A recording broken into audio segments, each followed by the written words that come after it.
অনেক বিষয়ে জানতে পারবেন। আগে ভিডিওটি দেখুন, তারপরে বিস্তারিত কথা বলছি। আগে থেকে কেউ টানাটানি করবেন না, ভিডিওটি শেয়ার করে দেবেন। আমি বিভিন্ন জায়গায় শুনতে পাচ্ছি যারা আমাদের মতো মজলুম ছিলেন 15.5 বছর, তারা এখন ভিন্ন ভূমিকায় অবতীর্ণ হয়েছেন, মানুষকে কষ্ট দিচ্ছেন, চাঁদাবাজি করছেন, দুর্নীতি করছেন, মামলা বাণিজ্য, দখল বাণিজ্য করছেন। শুধু তাই না, এখন নির্বাচন সামনে রেখে সম্ভাব্য নির্বাচনী এজেন্টদেরকে ঘরে ঘুরে গিয়ে নাকি তারা হুমকি দিচ্ছেন। ভুলে যান, সেদিনের কবর রচনা হয়ে গেছে। আমার ভোট আমি দিব, তোমারটাও আমি দিব, এই দিন এখন আর নাই। আপনার ভোট আপনি দিবেন, আমারটা আমি দেব ইনশাআল্লাহ। আপনার পছন্দ মতো আপনার ভোট দেন, 18 কোটি মানুষ তাদের পছন্দ মতো তাদের ভোট দেবে। এখানে আবার গায়ের শক্তি, কালো টাকা, ইঞ্জিনিয়ারিং এবং ম্যানুভারিং কিছুই মানা হবে না।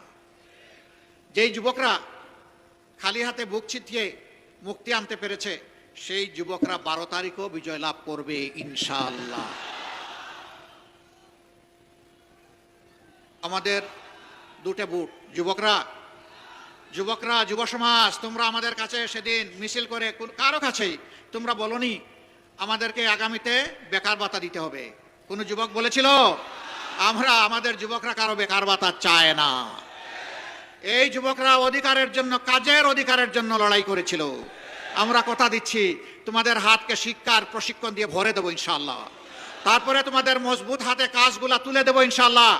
এরপরে বলবো আমাদের বাংলাদেশটা তোমরা গড়ে দাও। আমরা আগামীর বাংলাদেশ তোমাদের হাতে উপহার দিতে চাই। যুবকরা তৈরি আছেন? হাত তুলুন। মাশাআল্লাহ, আবাল বৃদ্ধ বনিতা সবাই যুবক। ইয়েস, তাইলে আমিও যুবক ইনশাআল্লাহ। যৌবনের প্রত্যাশার বাংলাদেশ। আগামী 15 তারিখ আমরা নতুন সূর্য পাবো ইনশাআল্লাহ। মা বোনরা বড় ঋণী করেছেন। জুলাইয়ের 15 তারিখ আমাদের মেয়েদের গায়ে ঢাকা বিশ্ববিদ্যালয়ে যখন হাত দেওয়া হয়, সারা বাংলাদেশে আগুন জ্বলে উঠেছিল। আমরা মায়েদের কাছে ঋণী। 16 তারিখ আবু সাইদ চিৎকার দিয়েছে উত্তরবঙ্গে দাঁড়িয়ে, আমার অধিকার আমাকে দে, না হয় আমাকে একটা গুলি দে। সে বলেছিল বুকের ভিতরে তুমুল ঝড়, বুক পেতেছি গুলি কর। জাতির জন্য বুকে গুলি লুফে নিয়েছে, পিঠে নেয় নাই।